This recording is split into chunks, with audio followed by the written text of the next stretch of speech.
Alright, what's cracking, guys? Faison here, and today I'm with my buddy Andrew Sullivan, who got first place in the Friday Attack of the Giant card at the North American National Championship. So tell us a little bit about what you did. So I played Libromancer Adventure. I thought it was a fun call. The deck does what it wants to do. It's kind of this mid-rangey combo deck that it kind of reminds me of a mix of Salamangreat and Tri-Brigade, where it's just like it'll just keep playing its own little tempo game because you can play a lot of defensive cards. As the deck's very self-sufficient, because a lot of times when it comes down to it, you can have just two cards, but two cards can lead to several +1s in a row, which adds up to being like, +3, +4, depending on the variance of some of them, which a lot of the time will get you back into the game, even though it's like, oh, they're top decking. It's like a single trigger is no longer just a single top deck. It's a lot of cards that come in a row. So that's why I played the deck, and it was fun. Alright, for sure. Let's go ahead and get right into it. So for the Libromancers, I played 3 Geek Boy. Part of the reason is this is a 60-card deck. I thought that playing 3 of them was correct because we're also playing a Cherubini engine in this, and he's kind of good to see early on, and he's also one of your primary E-Tele targets. So you want to be able to see him early and then get your early 3 with Sandcan, so you can roll the Sandcan, get both your Arborea and also get your Adventure Engine rotating together. So then I played 3 Fire. This was definitely the boost the deck needed.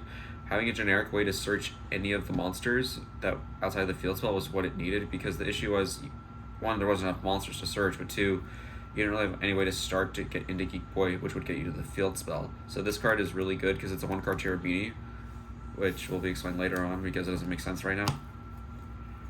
3 field spell. I know it can be a little bricky when you draw Geek Boy and field spell, but a lot of the time this is actually getting hard negated on the activation because people are scared of non-once per turn rituals effects, which is understandable, but that's not really the important effect on it.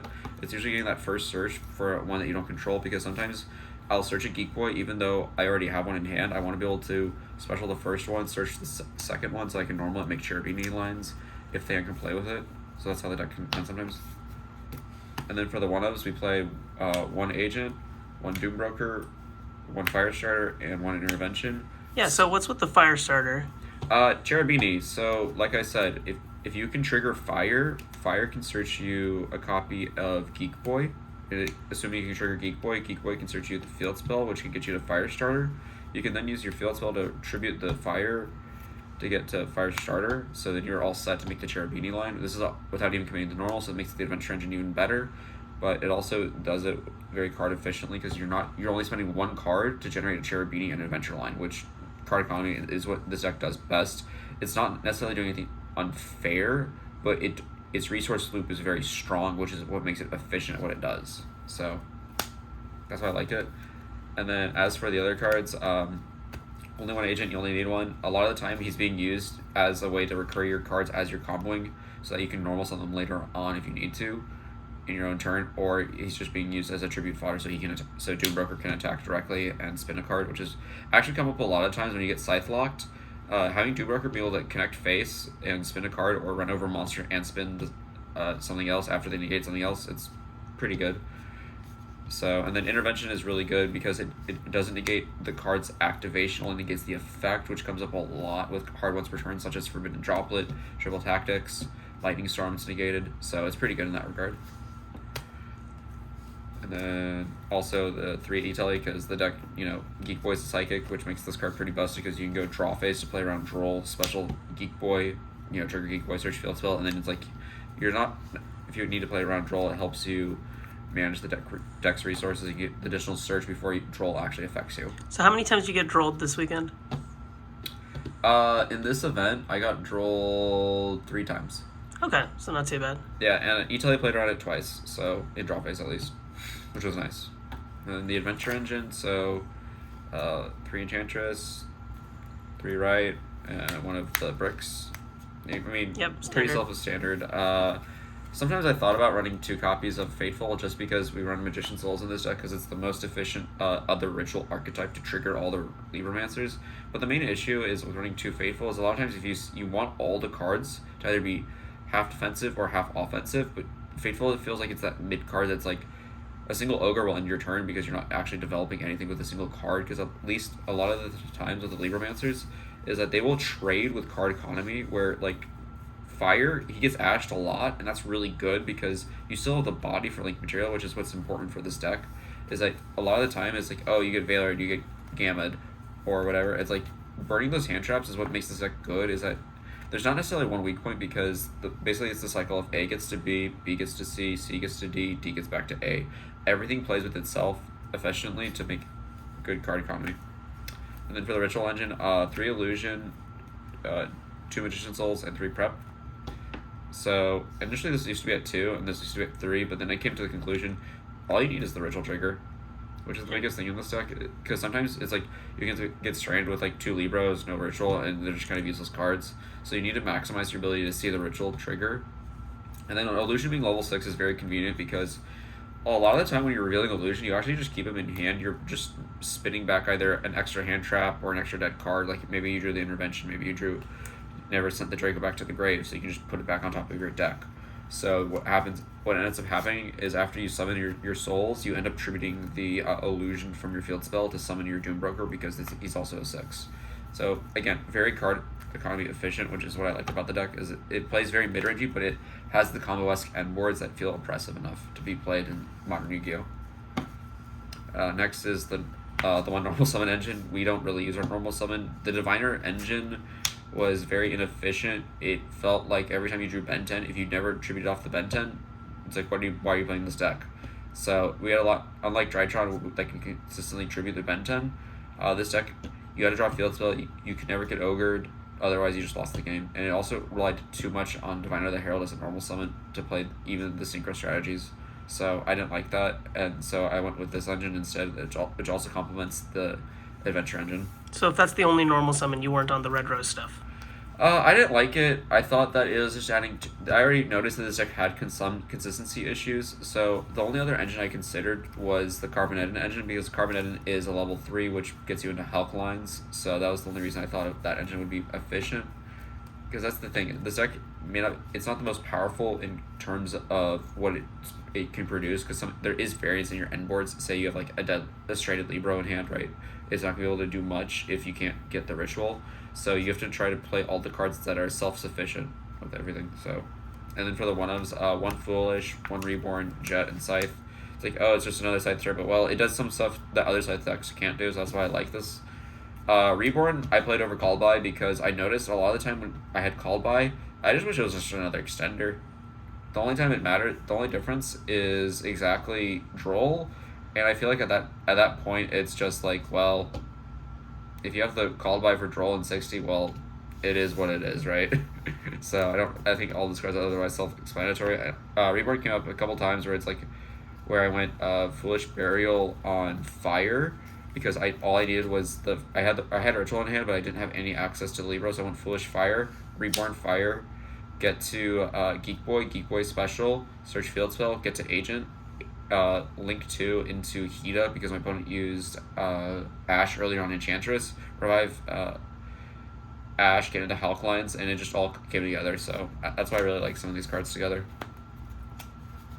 And then for defensive cards, we play 18 because this deck is kind of loose with how it plays. It just does what it needs to do with cards. So we played the Gamma package, just best hand trap. Love to open it, hate to see your opponent have it. That's all I can really say. We played 3 Valor. We want to play cards that complemented Nibiru because Nib's a really good card right now. And also, this isn't once per turn. Got hit by Called By several times and always had the second Valor for whatever reason, which felt nice. So, felt good trading on those. 3 Ash. Unfortunately, both Eldritch and Despia still exist, so we have to play this card.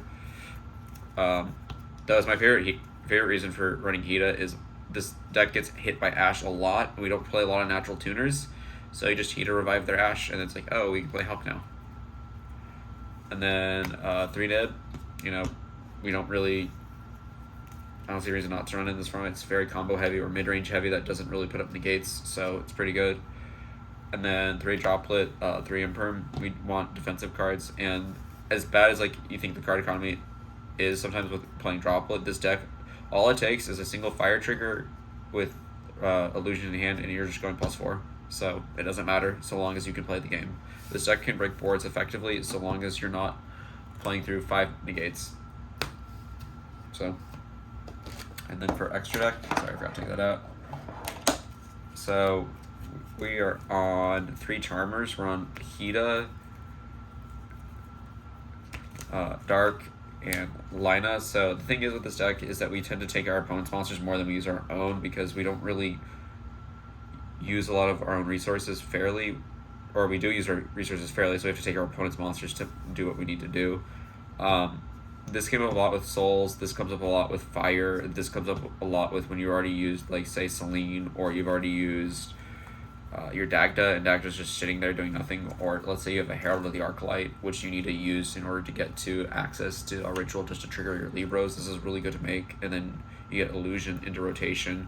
So, and then sometimes you get to revive good monsters like Ecclesia, and Ecclesia gives you that tuner access again. So there's a lot of synergies with everything together, which is the point. And then we play, for Link 1s, we play Almirage because this is the Sandcan trigger. That's the best one. It's also a Fire, which plays it for Hida lines if we don't have access to Fire. So that's pretty good. And then we also play Anima as our other, as our level 1 Link 1. This actually came up a couple times over the event. People were just not playing around it. I know one guy that played into it was kind of screwed over by his own, he was playing Adventure Dragon Link. He was kind of screwed by over generating all these Link zones, and he unfortunately put his Baron in the under the EMZ. Not necessarily think about it. So I cleared the EMZ monster, and then I made Anima and stole the Baron. So that came up. And then, as I said earlier, we played Cherubini because we played all level 3s, and kind of need to do that. And then Hulk, probably gonna get banned for good reasons. So Good luck. yeah, and then his partner in crime once is Dagda. Scythe, please die. I'm not gonna not play it because it's just the best win condition at the moment. I think because it's the most consistent. Because this deck just also, the other thing that makes this deck really good with Scythe is that because we just put up a lot of extra bodies, even if this gets negated, we'll probably still find a way to Dagda. Like, the deck just vomits bodies out, doesn't really care if you hand trap it. So long as both of these hit the onboard together, you're just in a good spot. And then for the rest of the links, we play Unicorn and Celine, just really good toolbox cards that help finish the game out. And then we play Apo and Access Code. I know some people don't like Apo in this deck, but I feel like a lot of the times in the grind games, you actually just randomly have leftover bodies, and let's say you just, you use Unicorn to clear something. It's like, oh, maybe my opponent can do something. So it's like, well, maybe we just end on Apo and accept the fact that hard activate right just counters the Apo, but you're not dying per se, which is sometimes what you have to do because your hand can keep grinding it, but you just can't afford to lose, which came up a couple times. And then for the Synchros, we play 1 Herald, 1 TG, and Baron. I don't think there's anything really else to explain. Herald came up a couple times where I didn't even link it off. I just had it sit there, and then they had to play the game of having this trigger was actually more detrimental, not necessarily for the negate, but because of the Ritual Search enabled the entire hand. So side deck, I actually sided a lot of back row hate. I found that this deck's worst matchup tended to be the Floodgates. It wasn't necessarily that I had issues with combo, because I was already meeting so many combo hate cards. I didn't necessarily see a reason to play even more combo hate. So I played 3 Lightning Storm, 3 Twin, 3 Evenly, and Red Reboot, and finally a Feather Duster. You can just flex into anti-Outlich cards, which makes this deck fun to play against that matchup, because normally it's a terrible matchup because you lose to both Gozen and Rivalry, which are very hard counters to this deck. Plays very well under Tikaboo, but those other cards are very difficult to play under. So that's why I went with so much back row hate, because there's not much you can do against Floodgates with this. And then I did side the 3 Dark Ruler. I know it kind of conflicts with all the hand traps, but at the same time, playing a 60 card deck, you have to understand there's going to be a lot of variance. So I just wanted to play a card that works well if I draw it for turn, and I hopefully have at least 2 to 3 cards left in hand still to play the game. So, and last was the Tree Rose Whip. This card actually came up a couple times. It's kind of funny because how it interacts with Intervention. Intervention states that it does not negate activation, it only negates effect. So say you set up the board of Apo plus Rose Whip, Intervention, and Doombroker, which is one of the boards where maybe you didn't have the most optimal way to make Hulk and Dagda, but this was like a good end board still. This basically puts your opponent in the game state where they can't use a spell at all because you just didn't get the first spell's effect. Rose Whip is still there, and you're just sitting on Apo. So it's really good into the Flunder matchup, which is nice because Flunder's not necessarily a hard matchup, but it's all the floodgates that get annoying. So. All right, makes sense. I guess, is there anything you think you'd change about the deck moving forward? Reassess the defensive cards. I feel like this deck is just one of those decks that it kind of just, it always will play what it can play best in slot because that's what the deck does. It just efficiently tries to use all the cards together. But I feel like we're going into a new format in like a couple weeks, so I don't necessarily know how this deck's going to evolve. I like the defensive cards, but also I understand how the defensive cards are going to change. Like, I don't even know. I haven't even paid attention to what those cards do yet, so I'm ready to not play Nib because all I heard is I can't special it. Hopefully Gamma stays at 3. As much as I hate having Gamma dropped on me, I know that's going to be what counters Splight. So, yeah. All right, awesome. Any shout-outs to give before we close it out? Shout-outs to JoJo for driving me from the airport. So, and then shout-outs to Faye for helping support me, Yeah. All right, awesome. Yeah, make sure you guys leave a like, comment, subscribe. Let me know what I can do better around here, and I'll catch you guys later. Peace.